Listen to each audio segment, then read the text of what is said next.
My name is Dr. Cruz-Boone, and I teach in the Department of Communications at Bakersfield College.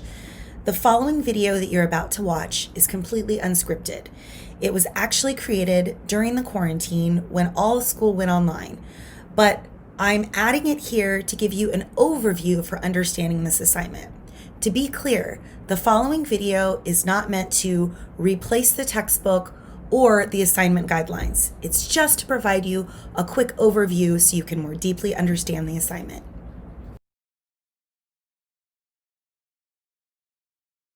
Paper is to demonstrate to me that you understand one of the learning objectives from class. So that's really important. Here are the 5 learning objectives. Now, I want to say a couple things about each of them. So I'm going to read through them really quickly.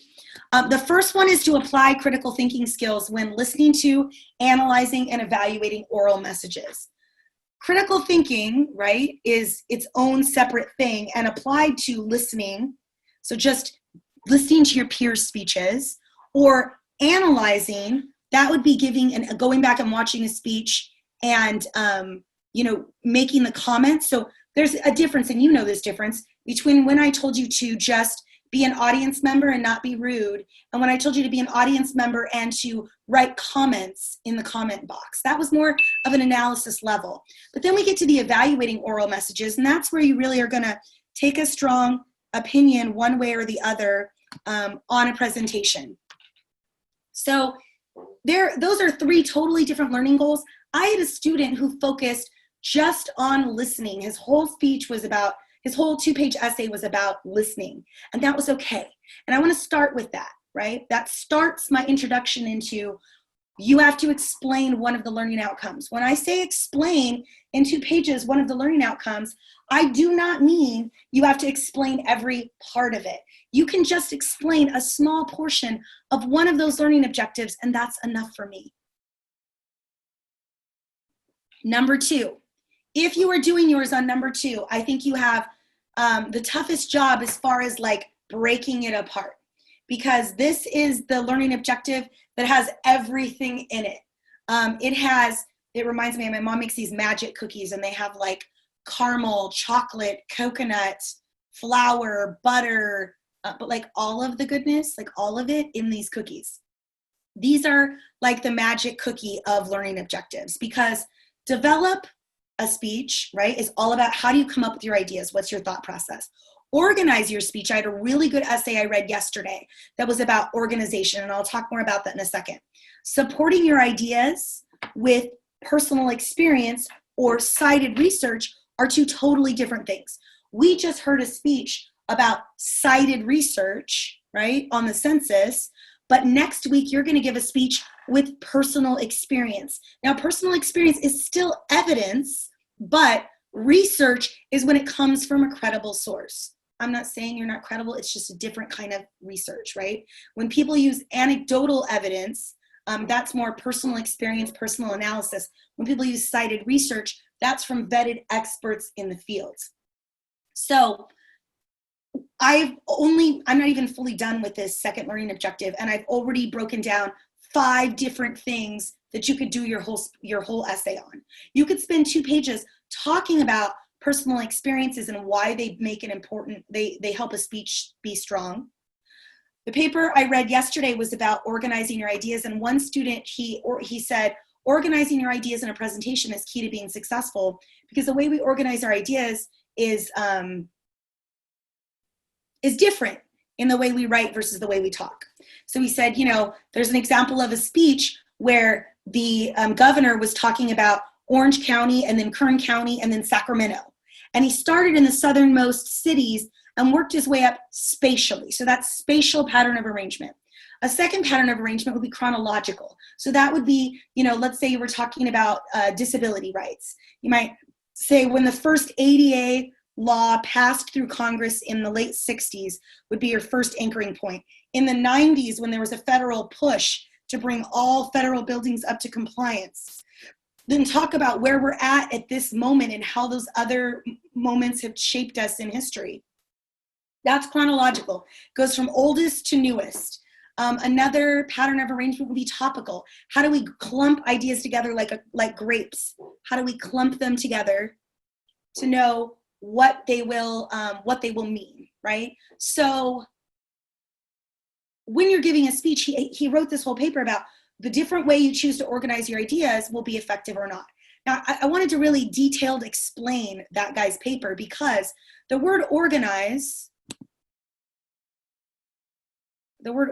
right here, right?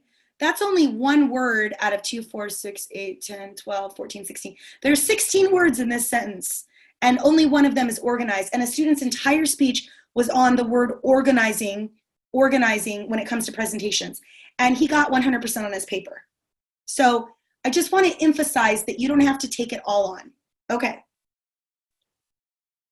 Number 3, I think, is the second easiest topic to do because what a lot of people do when they choose learning objective number 3 is they talk about how to consider your audience, and then they make their 3 main points: evaluate context, attitudes, and values. Those are the 3 concepts they discuss. And so your concepts are kind of built into this third learning objective. And, you know, this third learning objective is, again, it's very specific to speech in the way that when you write a paper, you have to write it as though anyone could pick it up and read it. When you write a speech, you have to consider who is going to be in the room and how do I appeal to those people? What common values do we share? You know, I don't know. I think I'm hurting and I'm grieving, and I keep picking fights with people on Facebook just because I can. Like 2 in the morning. And it's not that I'm picking fights. It's just, I don't want people to die because they make bad decisions as far as social distancing. And so I just come at people. But, you know, I'm not like, I don't use derogative terms. I don't swear at people. I don't call people stupid. The very first thing I do is think about, like, what do we actually have in common and what do we agree on? And then I go from there. And it's hard because people don't believe you have things in common with them on Facebook if you don't automatically accept what they believe. And so I try to like chip away with what we agree on. And that's really, that strategy I use on Facebook is the same strategy that works in speeches, right? You have to start with like, what do we agree on, not what do we disagree on, and chip away at people. But that's why learning objective 3 is so important and so specific to speeches. And like I said, I think it's one of the easiest ones to do. Number 4, identify and apply different presentation aids. So this is like the first and the second one I mentioned. These are 2 totally different papers. One paper would be about delivery techniques. One paper would be about presentation aids. I want to pause there and say, if you decide to do your 2-page paper on presentation aids, I will allow you to use Death by PowerPoint as one of your resources because it was required viewing for this class. So I know normally I say you have to only use the textbook, but if you want to use Death by PowerPoint, I feel very comfortable with you using that as a resource, even in lieu of a textbook chapter. The other thing I want to say about learning objective number 4 is a warning. Heed my warning, all ye who enter here. Do not do your paper on delivery. I mean, not only for me as a teacher is delivery one of the least important skills that I teach you, but I've had a hard time. Usually at this point in the semester, I would have transitioned into delivery techniques, practicing those delivery techniques, underlining words to emphasize up and down, doing mouth warm-ups. We didn't do any of that because we're in a virtual space. And so the way you use physical movement and the way you enunciate became less important than getting you to learn the technology. And so, you know, I would feel very let down if y'all chose to write a speech on delivery in a class where I didn't spend a lot of time on delivery and it was one of the least important things we talked about. The last learning objective is the easiest to write about, but again, therein lies a warning, all ye who enter here. I provided an example paper, and it wasn't 100%, it was a 90 out of 100. But I provided an example paper of a student who wrote about managing communication apprehension. Because of that, people feel comfortable writing on that subject, and also because it's a simple learning objective.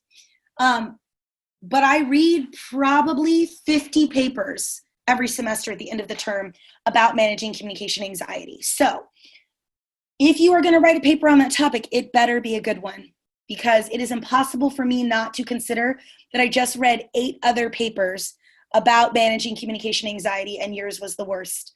It's hard for me to not like make that calculation in my brain. I do use a rubric. I try to weigh evenly, but like I have to say my heart does like a little leap when someone chooses to do learning objective 2 or 3 after I've just read 20 papers on learning objective number 5. I wouldn't say that I grade easier on the other learning objectives, but I think that I do grade a little harder unintentionally when you choose learning objective 5.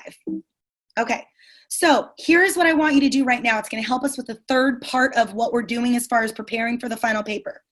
If, and you don't have to do it, if you know what learning objective, what one learning objective out of these 5, they're still on the screen, you are going to talk about in your final paper, or if you already wrote your final paper and you already know what your learning objective is, please put that into the chat box now. All right, so after, go ahead. Sure. For the second learning objective, so what you were saying about not having to talk about all develop, organize, and support, can we just talk about like one of those 3 things, or does it have to be like those 3 things, but we only have to like define one? No, so for your thesis, I would just pick one of them. And to be clear, for your thesis for learning objective 2, you could pick develop, you could pick organize, you could pick support ideas, or you could pick cited research. Or but it doesn't have to be all of them.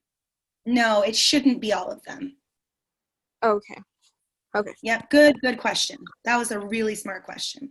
All right, so after you pick your learning objective, and all of you are like writing in the box right now, I'm hoping Leslie is aiming for number 2. I love reading number 2 essays. So after you write in the chat box, here is the learning objective I am picking, and do that now, people. Like, because I'm going to put you in breakout rooms based off which one you pick. And if you don't pick one, I will assign you a learning objective and you won't like it. So put the one you want in there now. So after you pick your learning objective, you're going to choose the textbook chapter. You're going to choose the textbook chapter that relates most specifically back to your term. Okay? And tell me not only what is that textbook chapter, but what is the name of that chapter. So I want to remind you, you're lucky. You don't have to just look at the index and then reread a whole chapter. You did workbook chapters for this class. You already know the major concepts that are important for this class. So you can circle back to that workbook, open it up and be like, I already defined these terms. I can use that in my paper. But remember, don't sit in front of a book in front of your computer and think like this is going to get done. Make sure you have some snacks nearby, you have something to write with. And I know you're like, I'm on a computer. Even though I am on a computer with you right now, I have been writing, sorry, my grandma doesn't want to lose her pins, so she has adorable pins. But I actually think I'm going to have my daughter do this for like pins at our house, because it makes it so much easier to find them. Like, she has all of these decorative pins. They make my heart happy. Anywho, have something to write with. So you can write in your workbook, circle what you want to say or highlight what you want to say in that workbook and add it into your paper. Some students find it helpful to put a Post-it note or a tab on the page where they found that stuff so they can get back to it. Just a couple tips. Make sure that you choose terms that relate back to the learning objective. I feel like I shouldn't even have to say this, but like, I have students who give me some really great learning objectives and give a really great explanation. I have some students who give me some really great terms from the book and explain really well the learning objective.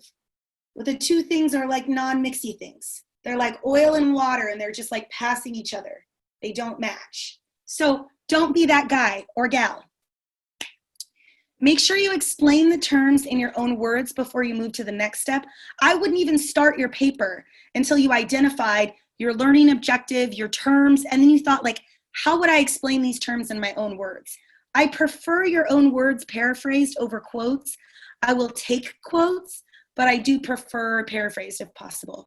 So I just said this, but avoid verbatim quotes. And I said this when I was talking about learning objective 4, but I'll say it again. Please do not just choose like eye contact and posture and vocal variety. Do not choose those as your learning objectives because, we haven't seen people standing up in these speeches, so it would be useless. The last thing is watch a TED Talk, and that there's a list of 9 talks for you to choose from, but this third step is really not as important as the first 2. But, people, I don't know why. It's like they're not logged into class. There's only 14 of you out of 27. So people don't realize, because they don't come to class, that I don't want you to write me a 2-page summary of a video. Don't do that. I don't want it. If your TED Talk or the video you watch relates to the class, just be distinct in your ideas, the book's ideas, the talk's ideas. Only watch the video. And I have to be honest, you don't even have to watch the whole video. They're good. You should watch the whole video, but only watch the video after you have already only watch the video after you've chosen your learning objective in your chapter. So I know this is a lot of you, right? You're like, blank page. I only have to write 2 pages. Let it flow through my fingers. But I want to be clear. I had a student, it is doable. I had a student who turned in her paper through a smartphone last week. And yeah, she got 70 out of 100 and she worked at the Writing Center, and it was really hard because it's hard to format Google Docs when you have nothing but a cell phone, but she did it. It is possible. Is it easy? No, it's a friggin' nightmare. But it is doable. So, she actually audio captured her thoughts so that it typed it up, but then she had to go in manually and add all the punctuation. So you can do that with a regular computer as well. You can use drag and speak in your Word and just talk directly in and it will type, but then there's no punctuation. So it is a lot of work to go back and make sentences out of that. All right, reminders. This is not an outline. This is an essay. So I have been so chill about your crappy spelling and bad grammar in your outlines. I will not be so kind when it comes to this paper because I really care more about you learning the techniques and strategies for your outline and your organization and your speeches. But for this paper, I need to see that you can switch modalities. I need to see that you can go from this is appealing to a specific group of people. This is how I craft an academic essay. And students will say that's not fair. That's crap. This is college, right? I mean, your art appreciation, your history teacher, your poli-sci teacher, your religious studies professor, your philosophy professor, none of them teach you how to write a paper, and they all assign papers. So I actually spend a little bit of time going over my expectations, but I'm not going to teach you how to write a paper because you're in college. But I need to see that you can switch modalities and go from writing speeches to writing papers and meet an academic level of quality for a college student. Remember, it's a 2 to 3 page paper. That does not mean 1 page and 1 sentence. I actually mean 2 full pages all the way down to the bottom, 1-inch margins, double spaced. A bibliography is required. Everyone should have in their bibliography the syllabus, which is where you will find the learning objective, the video that you refer to for an example, and the course textbook. Please look at an example of an A paper online. I just kind of wanted you to get a feel for what my level of expectation was on these papers. Again, it's not a perfect paper. The student got 90 out of 100. And I also think it's notable that the paper is APA format. So if you want to use MLA format, I do allow you to, but don't copy the formatting from the other paper because that's APA. I know this meme is a little out of date. Now it should be maybe after I check my Snapchat or my TikTok, but it's still true that, people wake up in the morning and before they log into class, first they check their Facebook. Thanks so much for watching my video. And don't forget, the best way to be successful in a course is to look closely at your instructor's guidelines and follow the instructions. Say it with me one more time. Follow the instructions.